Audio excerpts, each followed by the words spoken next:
अगर आप वकील बनने के बारे में सोच रहे हैं तो ये वीडियो एंड तक लाजमी देखें। वकालत इज्जत, पैसा और कामयाबी के बारे में नहीं है, बल्कि वकालत लंबे घंटे काम करना, अंडर प्रेशर काम करना और एक सुस्त जुडिशियल सिस्टम में काम करने के बारे में है। सो अगर आप सूट्स देखकर एक ग्लैमरस लाइफ इमेजिन कर रहे हैं तो मेरे पास एक बैड न्यूज़ है। असल जिंदगी इससे बिल्कुल अलग है। Welcome back case tales. आज मैं उन 4 बिटर ट्रूथ्स के बारे में बात करने वाला हूँ जो वकालत के बारे में कोई नहीं बताता। और अगर आप वकील हैं तो आप जिन बातों से अग्री करते हैं उसके बारे में कमेंट्स में बताइएगा। सो आइए बगैर वक्त ज़ाया किए वीडियो शुरू करते हैं। वकील हमेशा अंडर प्रेशर रहता है। भाई सोचिए, आपने एक क्लाइंट को बुक किया और आपने उसके केस के ऊपर बेइंतहा मेहनत की, लेकिन अनफॉर्चुनेटली फैसला आपके क्लाइंट के खिलाफ आ जाता है। अब इस फैसले का जिम्मेदार कौन है? अक्सर क्लाइंट्स इस बात का इल्ज़ाम अपने वकील पर डाल देते हैं। वकालत का पेशा एक ऐसा पेशा है जो मुस्तकिल अंडर प्रेशर काम कराता है। अब अंडर प्रेशर होने की क्या वजह है? भाई आपने अपने क्लाइंट के लिए मिसाल के तौर पे 110% भी मेहनत की, तो लाजमी कुछ ना कुछ ऐसा ज़रूर होता है जो अनएक्सपेक्टेड होता है।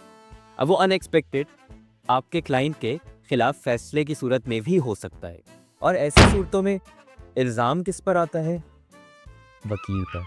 हर फैसला, हर ड्राफ्ट, हर मीटिंग एक वकील के कंधे पर आ जाती है। इसका मतलब है कि एक वकील के कंधों पर इंतहा का मेंटल प्रेशर होता है। और एक मज़ेदार बात, मैंने एक जगह एक ट्वीट पढ़ी कि being a lawyer means you get paid to take on other people's stress. ये बिल्कुल 100% सही बात है। मेरा तजुर्बा ये रहा है कि मैं लिटिगेशन में काम करता हूँ, जिसका मतलब है कि एक केस की तारीख से पहले मुझे मुख्तलिफ डॉक्यूमेंट्स को पढ़ना है, आर्ग्यूमेंट्स तैयार करने हैं, फैक्ट सीधे करने हैं, और ये सब कुछ इंतहाई स्ट्रेसफुल काम होता है। और अगर मैं लिटिगेशन ना भी कर रहा हूँ तो एक कॉर्पोरेट प्रैक्टिस में मुझे कॉन्ट्रैक्ट्स को रिव्यू करना है, और अक्सर इन कॉन्ट्रैक्ट्स के ऊपर एक टाइम लिमिट होती है, बिकॉज क्लाइंट को ऐसे कॉन्ट्रैक्ट्स अर्जेंट तौर पर चाहिए होते हैं। लिटिगेशन और बिजनेस नेगोशिएशंस में हालात किसी भी वक्त तब्दील हो सकते हैं, और ऐसे मौक़ों पे एक वकील से एक्सपेक्ट किया जाता है कि वो फौरी तौर पे एक्शन ले। अब ये तमाम चीज़ें एक वकील के ऊपर हमेशा प्रेशर डालती है।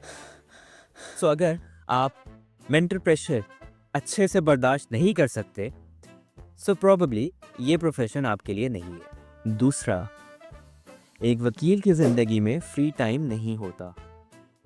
तो अगर आप सोच रहे हैं कि आप एक नॉर्मल 9 to 5 जॉब की तरह अपनी ज़िंदगी गुजार सकेंगे, तो प्रोबेबली ऐसा मुमकिन नहीं होगा। एक वकील को नॉर्मली एक हफ्ते में 50 आवर्स अ वीक तो काम करना ही पड़ता है, और अक्सर ये 60 to 70 आवर्स तक भी चला जाता है। इसकी मेनली वजह ये होती है कि आपको कॉन्ट्रैक्ट्स लिखना, आर्ग्यूमेंट्स तैयार करना, रिसर्च करना, ये तमाम चीज़ें ठीक ठाक वक्त लेती हैं। इसका मतलब ये हुआ कि अक्सर आपके वीकेंड्स भी आपके प्रोफेशन की नज़र हो जाएंगे। मेरा पर्सनल तजुर्बा तो ये रहा है कि अक्सर वीकेंड्स भी काम करते करते गुजर जाते हैं। तो अगर आप ये सोच रहे हैं कि वीकेंड के ऊपर आप मौज मस्ती मारें, तो प्रोबेबली आपके लिए मुश्किल होने वाली है।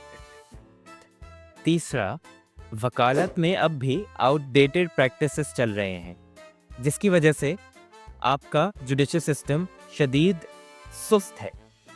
अब मिसाल के तौर पे आप किसी को एक ईमेल लिखते हैं और उसका जवाब आपको फैक्स में आता है, यानी उस शख्स ने पहले ईमेल पढ़ी, फिर अपना जवाब लिखा, फिर उस जवाब को प्रिंट किया और फिर प्रिंट करके वो फैक्स आपको भेजा।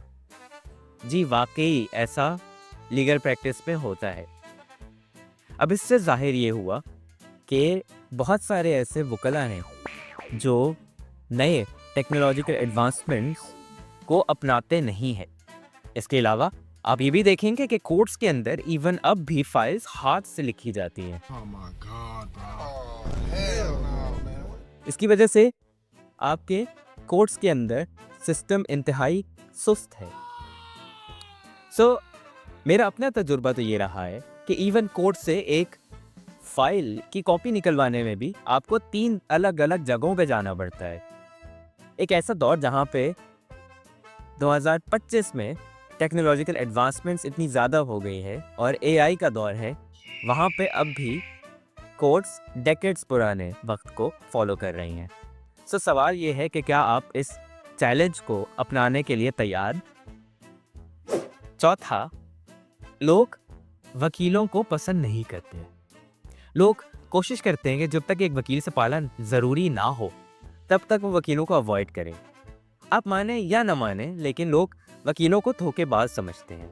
एक रिसेंट सर्वे में ये पाया गया कि 50% आम आवाम वकीलों पर भरोसा नहीं करते।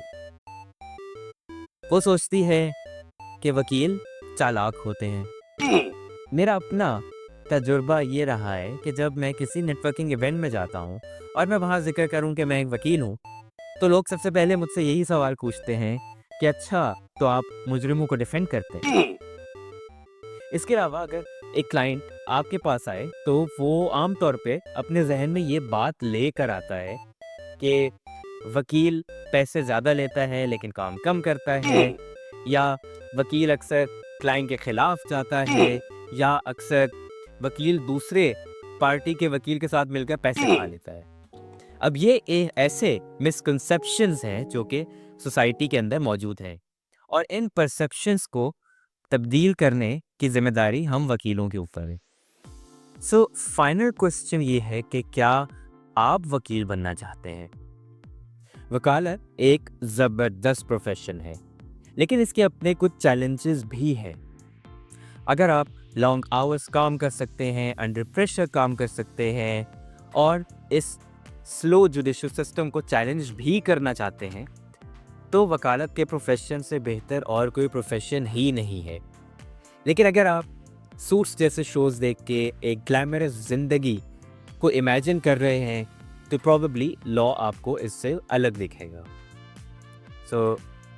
सवाल ये है कि क्या आप लॉ को एक करियर के तौर पे चुनना चाहते हैं? अपना जवाब कमेंट्स में बताइए। और अगर आपको ये वीडियो पसंद आई है तो इसको लाइक कर लें, इसको सब्सक्राइब करके केस चेज़र बन जाइए, और कमेंट्स में ये भी बताइए कि जो आप वकील हजरात हैं, क्या आप इन 4 बिटर ट्रूथ से एग्री करते हैं? आपके लॉ कॉलेज और वकालत के सफ़र में बेस्ट ऑफ लक।